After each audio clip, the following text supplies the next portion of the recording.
안녕하세요. 양대리입니다. 오늘 말씀드릴 주제는 끌어당김의 법칙입니다. 끌어당김의 법칙으로 유명한 책이 바로 시크릿인데요.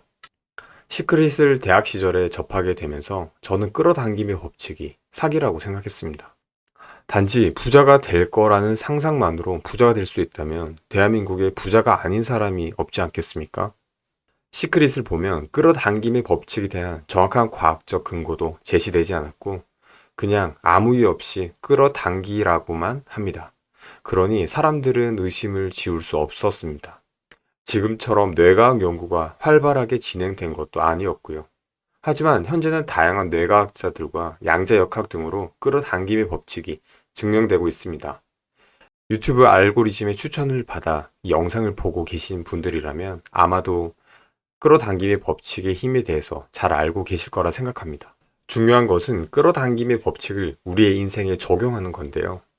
오늘 제가 말씀드릴 내용은 끌어당김의 법칙을 인생에 적용하는 구체적인 방법에 대해 말씀드리려고 합니다. 사업 실패로 10억 원의 빚을 안고 절망에 빠져 죽음을 결심했던 켈리 최 회장이 글로벌 기업 회장이 되고 영국 상위 0.1%의 부자가 된 시각화 방법을 알려드리겠습니다.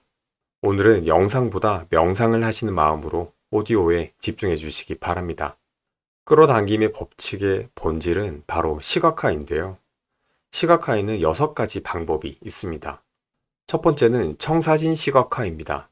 청사진 시각화는 중장기 꿈을 이루었을 때 내가 가장 원하는 순간을 사진 한 장으로 남기는 것입니다.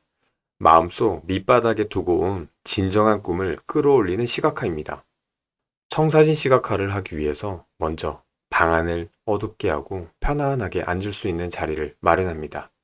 그리고 눈을 감습니다. 5년 후 가장 성공한 모습을 청사진 한 장으로 그려봅니다. 나는 지금 무엇을 하고 있는가? 내 옆에 누가 있고 그 사람들과 무엇을 하고 있는가? 딱 한 장만 떠오를 수 있도록 집중하고 5분간 지속합니다. 5분 정도 시각화를 끝낸 뒤 눈을 뜨고 적어봅니다. 누구랑 어디에 있었는지 자세히, 무엇보다 그때 그 벅찬 감정이 어땠는지 적어야 합니다. 그 느낌을 신뢰하고 상기해야 합니다. 이제 청사진을 현실로 만드는 행동력을 발휘하면 됩니다. 두 번째는 영화 감독 시각화입니다. 영화 감독 시각화는 내가 주인공이 되어 인생의 전반적인 스크립트를 구성하는 시각화입니다.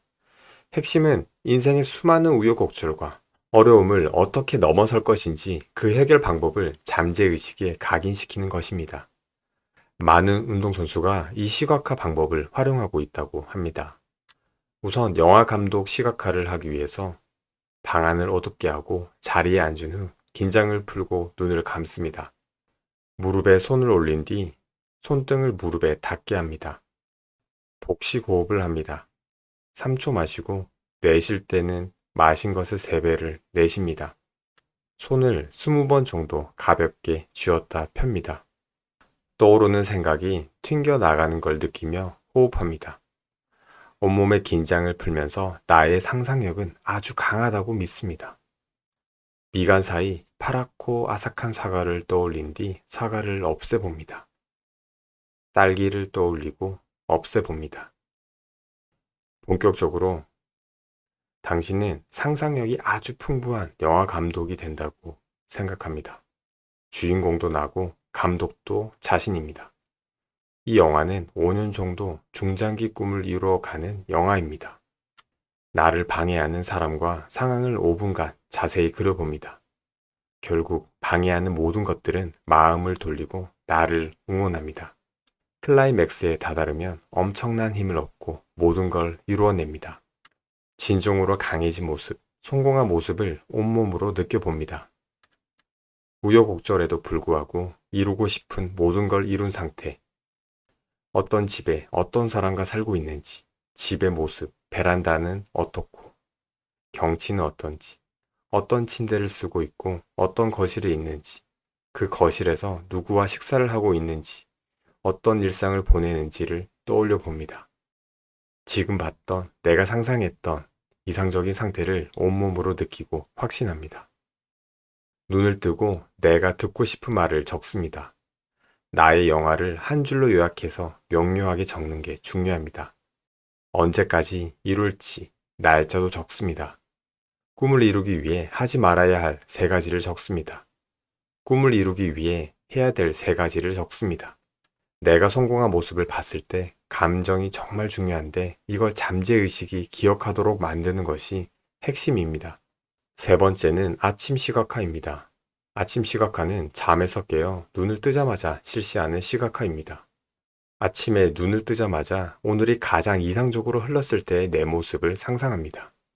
영화 시각화는 삶의 전반적인 목표를 두고 실천하는 것이지만 아침 시각화는 오늘 하루에 대한 부분만을 시각화하는 것입니다. 아침 시각화는 오늘 하루를 미리 살아보는 일입니다. 오늘의 우선순위를 정하는 데 도움이 됩니다. 4번째는 긴장 시각화입니다. 긴장 시각화는 일이 가장 이상적으로 흘렀을 때 또는 정말 중요한 일이 있을 때 실시하는 시각화입니다. 내 꿈이 어떤 식으로 이루어지고 있는지, 어떤 식으로 흘러가야 하는지 시각화하는 것입니다. 긴장되거나 중요한 일정이 있다면 1분 동안 눈을 감고 내가 원하는 가장 이상적인 방법으로 일이 진행되는 모습을 상상해 봅니다. 5번째, 블랙홀 시각화입니다. 블랙홀 시각화는 비우는 시각화입니다. 엄마 뱃속에 있었던 순간부터 가지고 있던 부정적인 잠재의식을 버리는 과정입니다. 집중해야 할 때 나의 길을 방해하는 요소들이 있다면 그때마다 블랙홀 시각화를 해야 합니다. 예를 들어 내가 40살이라면 10대부터 30대까지의 기억과 감정을 지워야 합니다. 블랙홀 시각화를 하기 위해서 먼저 불을 끄고 편안한 자세로 눈을 감습니다. 상상해 보시기 바랍니다. 당신은 지금 시내에 가고 있습니다. 차가 아주 쌩쌩 달리는 사거리 신호등 앞에 서 있습니다. 신호등이 적색에서 녹색으로 바뀌었습니다. 4차선 도로를 건너기 위해서 막 발을 떼고 걷기 시작합니다. 횡단보도의 중간 정도 왔을 때 덤프트럭이 당신을 치고 지나갑니다. 나는 그 자리에서 즉사하고 영혼이 되어 피투성이가 된 나를 내려다보고 있습니다. 영혼은 가장 사랑하는 사람들에게 가서 작별 인사를 합니다. 부모님께 감사의 마음을 전합니다. 자녀가 있다면 내 딸, 내 아들로 태어나줘서 고맙다고 말합니다. 배우자에게 나를 선택해줘서 고맙다고, 내가 너를 두고 먼저 가게 돼서 미안하다고 말합니다. 나의 장례식에는 누가 왔고 누가 제일 슬퍼하는지 살펴봅니다. 그들에게 나는 어떤 사람으로 기억될까? 나의 영혼은 하늘 높이 올랐고 블랙홀이 나의 생각을 모두 빨아들입니다. 내가 미처 보지 못했던 온갖 부정적인 것들을 블랙홀들이 모두 빨아들입니다. 초등학교 이후에 모든 사진들, 모든 감정과 기억 모두 블랙홀에 빨려 들어가고 있습니다. 20대의 모든 사진도 블랙홀에 빨려 들어가고 있습니다. 같은 방식으로 모든 인생 사진들에 대한 감정이 없어집니다. 모든 기억은 블랙홀로 들어가고 더 이상 아무 감정도 남아있지 않습니다. 잘못했다는 마음, 잘했다는 마음, 기쁘다는 마음, 슬프다는 마음, 성공했다는 마음, 실패했다는 마음까지 다 상자에 담기면 블랙홀 속으로 들어가 상자가 팡 하고 터집니다. 나는 맑고 깨끗한 영혼으로 다시 태어납니다. 잠재의식도 백지 상태가 됩니다. 이제 내가 사고로 죽지 않았다면 가장 이상적으로 살고 있을 모습을 상상합니다. 30대, 40대, 50대, 60대에 어떤 인생을 살고 있는지 상상합니다. 그 어떤 후회도 없이 행복한 삶을 살고 있습니다. 그리고 때가 되어 사랑하는 가족들 앞에서 편안하게 죽습니다. 당신의 영혼은 원래 왔던 우주로 돌아갑니다. 100년이 흘렀습니다. 1000년이 흘렀습니다. 이 지구에서 당신이 살아있다는 것을 기억하는 사람은 아무도 없습니다. 10,000년이 흐르고 억만 년이 흘렀습니다. 서서히 눈을 뜹니다. 블랙홀 시각화는 스스로 왜 이런 버릇이 있었는지 알게 되고 왜 이렇게 살았는지를 깨닫게 됩니다. 그래서 하면 할수록 내 삶을 방해하는 모든 요소를 비울 수 있습니다. 블랙홀 시각화는 계속 떠오르는 불필요한 생각이 나를 괴롭히는 것을 막을 수 있습니다. 블랙홀 시각화는 2, 3년 정도 수련한다고 마음을 먹고 시작하는 게 좋습니다. 마지막으로 저녁 시각화입니다. 저녁 시각화도 블랙홀과 같은 비우기 과정입니다. 블랙홀 시각화와 비슷하지만 매일 저녁 하루를 마무리하는 시점에서 한다는 것이 다릅니다. 블랙홀 시각화가 과거 인생의 모든 잡념을 비우는 것이라면 저녁 시각화는 오늘 나에게 있었던 생각과 감정을 모두 비우는 것입니다.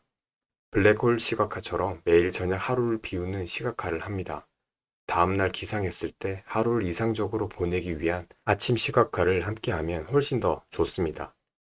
오늘 내용을 정리해보면 4가지의 시각화, 2가지의 비우는 시각화가 있습니다. 첫 번째, 사회적으로 성공한 나의 청사진 시각화. 2번째, 인생 영화 감독 시각화. 3번째, 이상적인 하루를 보는 아침 시각화. 4번째, 이를 이상적으로 그리는 긴장 시각화. 5번째, 비우는 블랙홀 시각화. 6번째, 비우는 저녁 시각화. 시각화를 통해 잠재의식을 바꿔보세요. 잠재의식의 힘을 이해하고 활용하는 것은 개인적인 성장과 긍정적인 변화를 이루는 핵심입니다. 비록 이러한 과정은 어렵거나 복잡할 수 있지만 끊임없는 노력과 시각화를 통해 더 나은 삶을 살아갈 수 있습니다.